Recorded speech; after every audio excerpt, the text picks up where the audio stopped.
The failings of friends, colleagues and partners can be deeply galling.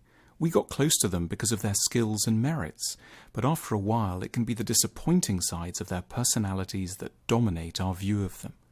We look upon their faults and wonder again and again why they are the way they are. Why so slow? Why so unreliable? How can they be so bad at explaining things or telling an anecdote? Why can't they face bad news straight on? Even worse, we feel they could change, if only they really wanted to, if only they weren't so mean. It's at moments of particular agitation that we need to remember a theory called the weakness of strength. This dictates that we should always strive to see people's weaknesses as the inevitable downside of certain merits that first drew us to them, and from which we will benefit at other points, even if none of these benefits are apparent right now. What we're seeing are not their faults, pure and simple, but rather the shadow side of things that are genuinely good about them. We're picking up on weaknesses that derive from strengths. In the 1870s, when he was living in Paris, the American novelist Henry James became good friends with the celebrated Russian novelist Ivan Turgenev, who was also living in the city at that time. Henry James was particularly taken by the unhurried, tranquil style of the Russian writer's storytelling.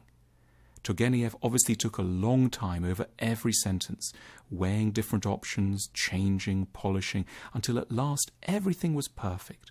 It was an ambitious, inspiring approach to writing.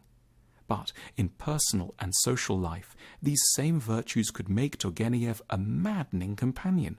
He'd accept an invitation to lunch, then the day before send a note explaining that he wouldn't be able to attend, then another saying how much he looked forward to the occasion. Then he'd turn up 2 hours late. Arranging anything with him was a nightmare. Yet his social waywardness was really just the same thing that made him so attractive as a writer. It was the same unwillingness to hurry, the same desire to keep the options open until the last moment. This produced marvelous books and dinner party chaos. In reflecting on Turgenev's character, Henry James reflected that his Russian friend was exhibiting the weakness of his strength. The theory goes like this: every strength that an individual has necessarily brings with it a weakness, of which it is an inherent part. It is impossible to have strengths without weaknesses. Every virtue has an associated weakness. Not all the virtues can belong together, ever, in a single person. This is a theory that can help us to calm down at moments of particular crisis, because it changes the way we see the defects, failings, and drawbacks of others. Our minds tend to hive off the strengths and see these as essential, while deeming the weaknesses as a kind of freakish add-on.